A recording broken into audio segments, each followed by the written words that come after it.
Hello everyone.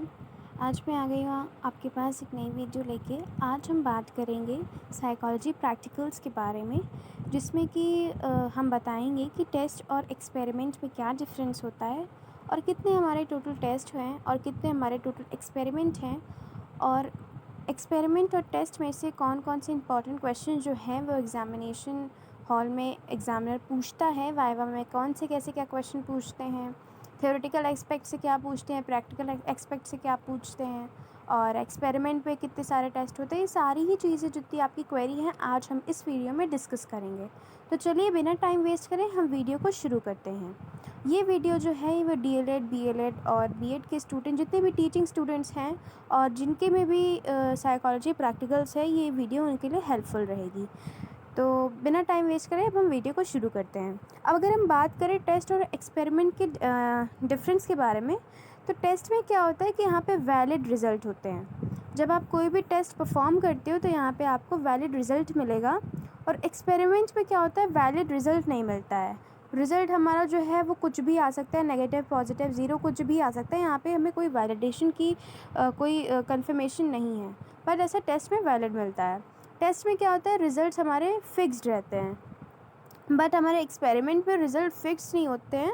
यहाँ पे differentiate कर सकते हैं आफ्टर डिफरेंट ट्रायल्स में। आप एक बार करोगे तो दूसरा आएगा रिज़ल्ट, दोबारा करोगे दूसरा आएगा रिज़ल्ट, बट टेस्ट में ऐसा नहीं होता है, वो फिक्स होता है।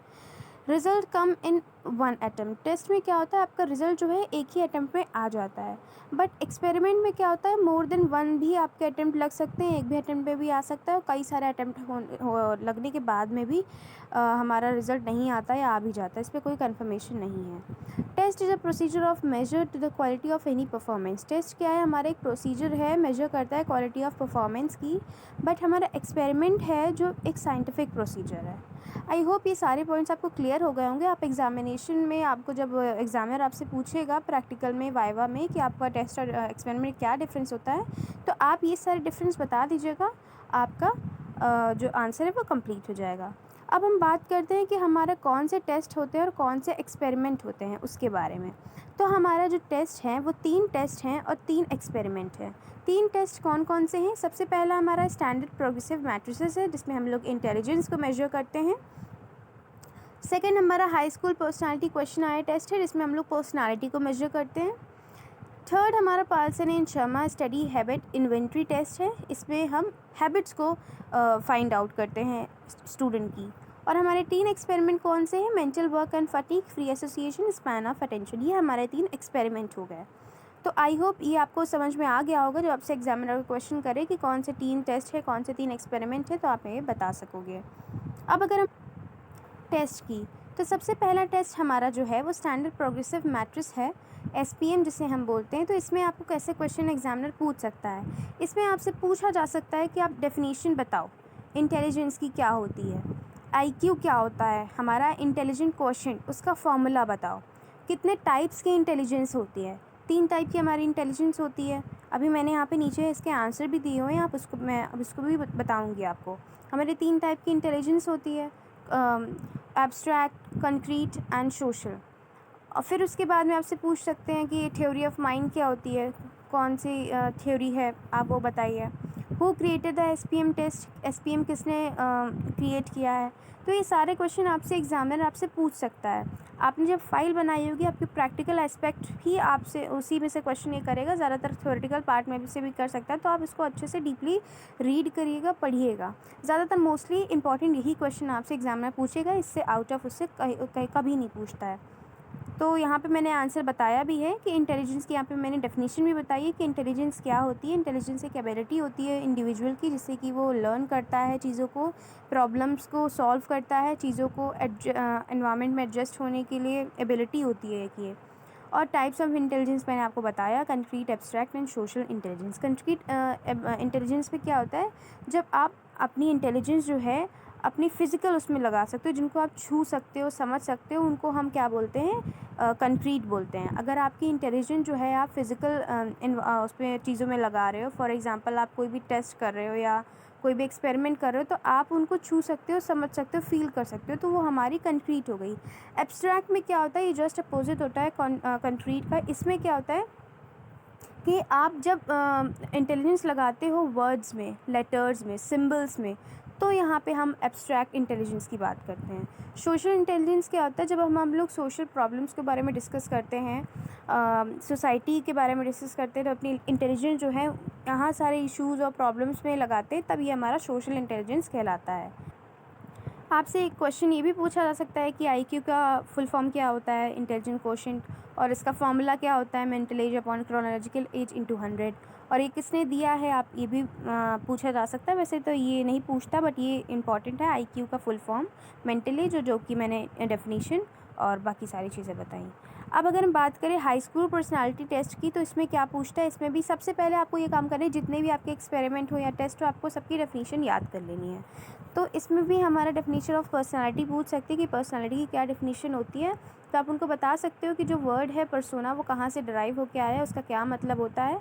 और पर्सनालिटी क्या होती है? वो एक सेट होती है कैरेक्टरिस्टिक्स का, बिहेवियर का, कोग्निशन का, इमोशनल का। हर एक इंडिविजुअल की अलग अलग अपनी पर्सनालिटी होती है, आप ऐसे बता सकते हो। अब पर्सनालिटी टेस्ट जो है वो किसने क्रिएट किया है? तो आरबी कैटल हैं, उन्होंने पर्सनालिटी को दिया है, इस टेस्ट को दिया है। फिर आपसे क्वेश्चन पूछा जा सकता है कि शेल्डन और Kretschmer have given how many types of personality. इन दोनों ने कितनी टाइप्स की पर्सनालिटी को बताया है? तो शेल्डन ने आई थिंक 4 पर्सनालिटी को बताया है, और कृष्णर ने 3। आप देख लीजिएगा, अगर थोड़ा 4 भी हो सकती, बट इन्होंने 3 और 4 ही बताई हैं। आपका अगर और भी हो तो आप देख लीजिएगा। फिर क्वेश्चन आपसे पूछ सकता है कि इंट्रोवर्ट और एक्सट्रोवर्ट की पर्सनालिटी किसने दी है? तो ये जुंग ने दी है। जुंग के अकॉर्डिंग हमारी पर्सनालिटी जो है वो 2 टाइप की होती है, इंट्रोवर्ट और एक्सट्रोवर्ट। फिर उसके बाद में कौन सी टेक्निक्स होती हैं पर्सनालिटी को मेजर करने के लिए? तो बहुत सारे टेक्निक्स होती हैं, हम लोग केस स्टडी के थ्रू मेजर कर सकते हैं पर्सनालिटी को। प्रोजेक्टिव टेक्निक से मेजर कर सकते हैं, ऑब्जर्वेशन से मेजर कर सकते हैं। बहुत सारी टेक्निक होती हैं पर्सनालिटी को मेजर करने के लिए। आपसे पूछा जा सकता है कि what is stand score? Stand score भी पूछ सकता है कि क्या होता है। तो आप ये बता सकते हो कि स्टैंडर्ड स्कोर होता है ये, जिसमें कि एक स्केल को ये 10 पार्ट्स में डिवाइड कर देता है। Stand score is a standard 10 score which divides into 10 scales. Okay. फिर उसके बाद में आपसे पूछ सकता है रॉ स्कोर हम लोग कैसे निकालते हैं? तो आप बता सकते हो कि रॉ स्कोर हम लोग स्टेंसिल के हेल्प से निकालते हैं, जो हमें प्रोवाइड होती है कॉलेज से। स्टेंसिल आप जब स्टार में वो शीट में अपने रखते हो, स्टार से आप उसको स्टार एक सर्कल पे रखते हो, फिर आप उसको मेजर करते हो, तब जाके हम लोग रॉ स्कोर निकालते हैं। तो आप सिंपल से बता सकते हो कि रॉ स्कोर हम लोग कहाँ से मेजर करते हैं, कैसे निकालते हैं? स्टेंसिल के हेल्प से निकालते हैं। फिर यहाँ पे पूछ सकता है कि प्रिलिमिनरी प्रिपरेशन आपने क्या की, उससे पहले आपने प्रोसीजर आपका क्या रहा, कैसे क्या आपने प्रिकॉशन लिए, और क्या क्या आप इसके एजुकेशनल इम्प्लीकेशन बता सकते हो। तो ये आप अपने फाइल से देख लीजिएगा। प्रैक्टिकल एस्पेक्ट में जो आपने लास्ट में लिखा होगा, सारी चीज़ें लिखी होंगी, 1-2 पॉइंट आप उसके पढ़ लीजिएगा, वही आप याद कर लीजिएगा। अब अगर हम बात करें कि Palsane and Sharma study habit inventory test के बारे में, तो ये टेस्ट किसने दिया है? तो Palsane and professor MN Palsane and Anuradha Sharma ने इस टेस्ट को दिया है। आप प्लीज़, मैं जो आंसर बोलती जा रही हूँ उनको भी आप नोट करते चलिएगा एक कॉपी में, क्योंकि मैंने यहाँ पे आंसर गिवन नहीं दिया है, मैं यहाँ पे आपको एक्सप्लेन करती जा रही हूँ। बाकी मैंने इंपॉर्टेंट क्वेश्चन यहाँ पे मेंशन कर दिए हैं, जिससे कि आपको कोई भी दिक्कत ना हो। तो ये टेस्ट किसने दिया है? MN पाल्सने एंड अनुराधा शर्मा ने इस टेस्ट को दिया है। और जो MN पाल्सन थे वो पुणे से थे, पुणे के प्रोफेसर थे। ये जो थी अनुराधा शर्मा, ये आगरा से थी, UP से थी।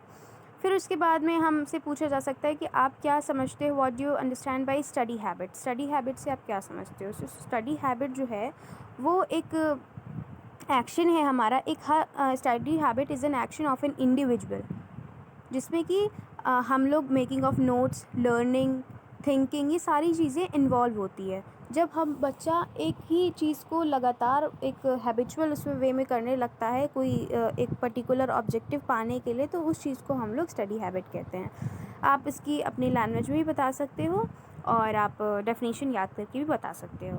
फिर उसके बाद में हम यहाँ पे बताएंगे how is the scoring done in the test. यहाँ पे स्कोरिंग कैसे की जाती है? तो आपको अगर शीट मिली होगी तो आपने देखा होगा कि आपको पॉइंटेड ऑलवेज, समटाइम्स और नेवर का 3 का आपको टेबल बनानी रहती है। तो ऑलवेज के लिए हम 2 मार्क्स देते हैं, और नेवर के समटाइम्स के लिए हम लोग 1 मार्क देते हैं, और नेवर के लिए हम लोग 0 देते हैं। बट जहाँ पे पॉइंट लगा होता है ये रिवर्स हो जाता है, तब हमारा क्या हो जाता है, 0, 1, 2 से चलने लगता है। आई होप ये आपको समझ में आ गया होगा। अब अगर हम बात करें तो एग्जामिनर आपसे ये भी पूछ सकता है कि स्टडी हैबिट में हमारा कितने एरियाज़ को हम लोगों ने डिस्कस किया है। तो यहाँ पे हम लोग ने 8 एरियाज़ को डिस्कस किया है। सबसे पहला हमारा हमने बात की थी कोऑर्डिनेशन की, फिर फिज़िकल एनवायरनमेंट की बात की थी, फिर स्टडी हैबिट की बात की थी, फिर मेकिंग नोट्स की बात की थी, फिर मोटिवेशन एंड लर्निंग की बात की गई थी, एंड फिर यहाँ पे हम लोग ने एग्जामिनेशन से रिलेटेड बात की थी, हेल्थ से रिलेटेड बात की थी। तो ये हमारा 8 एरियाज़ जो है वो कवर करता है स्टडी हैबिट। आपकी फ़ाइल में ये टेबल एक बनी होगी, तो आप उससे देख सकते हो। फिर आपसे इसमें पूछा जा सकता है कि प्रिलिमिनरी प्रिपरेशन आपने क्या क्या की, कौन कौन से प्रिकॉशन लिए टेस्ट करते हुए, और एजुकेशन इम्प्लीकेशन क्या होती है, आप ये सारी चीज़ें बता सकते हो। उसके बाद में आपसे एग्जामिनर पूछ सकता है कि फ्री एसोसिएशन टेस्ट, अगर आपको फ्री एसोसिएशन टेस्ट मिला है तो उससे रिलेटेड आपसे कैसे क्वेश्चन पूछेगा। आपको बताएगा कि यहाँ पे लिस्ट ऑफ जो वर्ड है वो किसने दी है। तो कैच रोशन ऑफ हैं, उन्होंने ये शीट दी थी, उन्होंने ही कहीं ना कहीं ये चीज़ को एक्सपेरिमेंट को बताया था। अब यहाँ पे आपसे पूछ सकता है कि इंडिपेंडेंट वेरिएबल क्या है इस एक्सपेरिमेंट में। तो सबसे पहले आपको मैं ये बता दूं कि वेरिएबल क्या होता है। वेरिएबल वो चीज़ होती है, जैसे कि आप लोग 10th में आप लोग ने पढ़ा होगा कि हम लोग मैथ्स में किसी भी सिंबल को वेरिएबल मान सकते थे, जो कि चेंज भी हो सकता है या तो हम उसको बदल सकते हैं। तो variable is that something which can be change, जिसको हम लोग बदल सकते हैं उसे हम लोग वेरिएबल कहते सकते हैं। जैसे हम लोग कुछ भी मान लेते थे, let x is equal to 15 या let x is equal to y, तो ये सारे हम लोग वेरिएबल्स वहाँ पे कंसीडर कर लेते थे। ऐसे ही यहाँ पे भी है। तो वेरिएबल जो कि कोई उस चीज़ को कहते हैं जिसको हम लोग चेंज कर सके या वो चेंज हो जाता है। तो यहाँ पे अगर हम बात करें इंडिपेंडेंट वेरिएबल, तो यहाँ पे हमारा जो इंडिपेंडेंट वेरिएबल क्या होगा, हमारे पास जो नंबर ऑफ़ वर्ड्स हैं ये हमारे पास क्या हो जाएगा, इंडिपेंडेंट वेरिएबल हो जाएगा। अब डिपेंडेंट वेरिएबल क्या हो जाएगा, जो रिस्पॉन्स वर्ड है, जो रिएक्शन टाइम है, वो हमारा डिपेंडेंट वेरिएबल हो जाएगा इस एक्सपेरिमेंट में। How is the rule derive in this test, यहाँ पे रूल कैसे डिराइव होकर आया, तो आप यहाँ पे फार्मूला बता सकते हो कि आपका जो जितना भी total number of time upon total number of words into 100, यहाँ पे आप ये रूल अप्लाई कर सके इस एक्सपेरिमेंट का आप आंसर निकाल सकते हो। फिर उसके बाद में आपसे पूछ सकता है एग्जामिनर टाइप ऑफ एसोसिएशन आप बताओ। तो हम यहाँ पे बता सकते हैं continuous control and free association जो है इसके वो टाइप हैं। फिर आपसे सबसे इम्पॉर्टेंट यहाँ पे पूछा जाता है प्राइमरी लॉ क्या है।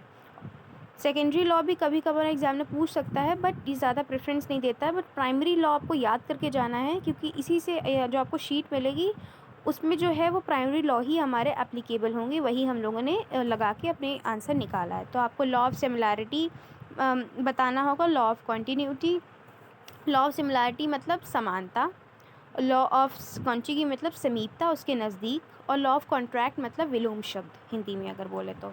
फिर उसके बाद में सेकेंडरी लॉ भी कभी कभार पूछ लेता है, ये इतना इंपॉर्टेंट नहीं है बट आप इनको ज़रूर पढ़ लीजिएगा। अब अगर हम बात करें मेंटल वर्क एंड फटीग के बारे में, तो सबसे पहले एग्जामिनर से पूछेगा कि व्हाट इज़ वर्क, वर्क क्या होता है। तो आप इस पर बता सकते हो work is an action which is performed by the objective in order to obtain a particular objective। Okay, आप और भी डेफिनेशन इसकी दे सकते हो। अब आपसे पूछेगा कि फटीग क्या होता है। फटीग को अगर हम हिंदी में बात करें तो ये थकान हम इसे बोल सकते हैं। तो fatigue is an stable state in which the mind of the person become inactive and the physical system of the person could not working। इसमें क्या होता है कि थकान जब इंसान की, जब आप लगातार काम करते हो तो आपका जो माइंड होता है वो बहुत ही ज़्यादा थक जाता है। एक ऐसी उसको स्टेट पे पहुंच जाता है, ऐसी स्टेज पे आ जाता है कि जहाँ पे उसका काम करना बंद कर देता है, और उसके जो सिस्टम है, जो हमारे फिज़िकल पार्ट्स हैं बॉडी के, वो भी काम करना बंद कर देते हैं। तो उसको हम लोग फटीग कहते हैं। तो फिर उसके बाद में आपसे ये पूछेगा, फिर पूछ सकता है कि डेफिनेशन ऑफ मेंटल फटीग क्या होती है। तो मेंटल फटीग हमारा क्या होता है, साइको बायोलॉजिकल एक ऐसी स्टेज होती है मेंटल फटीग की। तो इसमें क्या होता है कि हमारा जो कॉम्बिनेशन होता है मेंटल और फटीग का, तब जाके जब ये लोग मिलते हैं तब हमारा मेंटल फटीग की डेफिनेशन बनती है। तो इसकी डेफिनेशन कई सारे जो साइकोलॉजिस्ट थे उन्होंने अलग अलग डेफिनेशन दी थी, तो आप उसको भी देख सकते हो, जो भी आपकी फ़ाइल में लिखी होगी आप उसको एक डेफिनेशन याद कर लीजिएगा। फिर आपको इस पर पूछ सकता है कि formula of coefficient of fatigue, FSc का फार्मूला क्या होता है। आप कैसे मेंटल फटीग निकाल सकते हो। आपने शीट लिया, आपने उस शीट को सॉल्व किया, बट आपको आंसर कैसे निकालोगे, आप ग्राफ कैसे बनाओगे। तो आपको यहाँ पे फॉर्मूला अप्लाई करना होता है। फॉर्मूले में क्या होता है कि आपको first FC is equal to first 3 attempts, sum of first 3 attempts minus sum of last attempt upon total number of first 3 attempts. अगर हम सिंपल वर्ड्स में कहें T1 + T2 + T3 minus last के 3 अटैम्प्ट अपॉन टोटल नंबर। इसमें क्या होता है कि अगर आपको हिंदी में मैं बताऊं कि इस कोफिशिएंट का अगर हम फॉर्मूले की बात करें तो आपके फाइल में भी लिखा होगा, आपके टीचर्स ने भी बताया होगा। बट इस फॉर्मूले में क्या होता है कि आपने जो निकाला है शीट, उसके पहले जो 3 हैं वो हम लोग उसको सम करेंगे, फिर उसके बाद में हम लोग माइनस करेंगे लास्ट के जो हमारे 3 अटैम्प्ट हैं। मान लीजिए आपने 20 तक का करा, 30 तक का करा, तो आपने लास्ट के जो 3 अटैम्प्ट लेने हैं आपके पहले के लेने हैं, उनका सम और इन दोनों को क्या करना है, हमें माइनस करना है। और upon total number of first 3 attempt, हमें अपॉन में क्या रखना है, पहले के 3 अटैम्प्ट उनका सम करके रखना है। आई होप आपको ये समझ में आ गया होगा। अगर आपको ये फॉर्मूला नहीं समझ में आया तो आप मुझे कमेंट सेक्शन में कमेंट करके बता सकते हो। अब अगर हम बात करें तो एग्जामिनर आपसे पूछ सकता है कि वर्कशीट आपने कैसे सॉल्व करी। तो आपको यहाँ पे इंस्ट्रक्शन में आपको वर्कशीट का दिया होगा कि आपको इन दोनों को इंटू करना है, फिर उसके बाद में यूनिट प्लेस को आपको उसको इंटू करना है नेक्स्ट नंबर से। अगर आपको ये शीट कैसे सॉल्व करी जाती है ये भी आपको अगर जानना है तो प्लीज़ आप मुझे कमेंट सेक्शन में कमेंट करके बता सकते हो। आपसे मेंटल वर्क एंड फटीग में इतना ही पूछेगा, और आप फिर उसके बाद में एजुकेशन इम्प्लीकेशन और प्रिकॉशन वगैरह देख सकते हो कि कैसे क्या इसमें किए गए हैं, तो वो भी आप पढ़ लीजिएगा। हो सकता है मे बी एग्जामिनर आपसे पूछ ले। अब अगर हम बात करें स्पैन ऑफ अटेंशन की, तो इसमें आपको पूछ सकता है एग्जामिनर अटेंशन की डेफिनेशन कि अटेंशन क्या होता है। फिर उसके बाद में आपसे पूछा जा सकता है कि स्पैन ऑफ अटेंशन क्या होता है। तो स्पैन ऑफ अटेंशन की अगर हम बात करें तो स्पैन ऑफ अटेंशन एक एज अ टाइम पीरियड होता है कि एक भी बच्चा जो है किसी चीज़ को सीखने के लिए कितना टाइम ले रहा है, कितनी जल्दी वो जल्दी से उस चीज़ को ग्रैब कर रहा है, उसको कितना टाइम लग रहा है, उस चीज़ को हम बोलेंगे स्पैन ऑफ अटेंशन। बाकी आपसे इसमें पूछ सकता है कि आप मीनिंगफुल कार्ड्स आपने कितने यहाँ पे यूज़ करे, मीनिंगलेस कार्ड्स आपने कितने यूज़ करे, आपने फिर कैसे निकाला इन लोगों को, आपसे ये सारी चीज़ें वो पूछ सकता है। तो स्पैन ऑफ अटेंशन में मुझे नहीं लगता कि वो ज़्यादा कुछ पूछे, बट आप ये सारी चीज़ें पढ़ लीजिएगा मेन, तो आपको कोई दिक्कत नहीं होगी। आई होप ये वीडियो आपके लिए हेल्पफुल रही होगी। बाकी आपको कोई भी चीज़ अगर ना समझ में आई हो तो आप मुझे कमेंट सेक्शन में कमेंट करके बता सकते हैं। तब तक के लिए मेरे चैनल को आप लोग सब्सक्राइब कर लीजिए ताकि मैं जितनी भी वीडियोस आपके लिए लेके आऊँ आप तक का आसानी से पहुँच जाएँ। वीडियो अच्छी लगे तो लाइक कमेंट शेयर ज़रूर करिएगा, और अगर आपको कोई भी साइकोलॉजी प्रैक्टिकल से रिलेटेड कोई भी वीडियो चाहिए तो आप मुझे कमेंट सेक्शन में कमेंट करके बता सकते हैं। मैंने सारे ही एक्सपेरिमेंट और टेस्ट के जितने भी फाइल हैं, मैंने थ्योरेटिकल एस्पेक्ट प्रैक्टिकल एस्पेक्ट अपने चैनल पे अपलोड कर दिया। अगर आप लोग ने वो वीडियो नहीं देखी है तो आप लोग मेरे चैनल पे विजिट करके वो वीडियो भी देख सकते हैं। Thanks for the watching this video.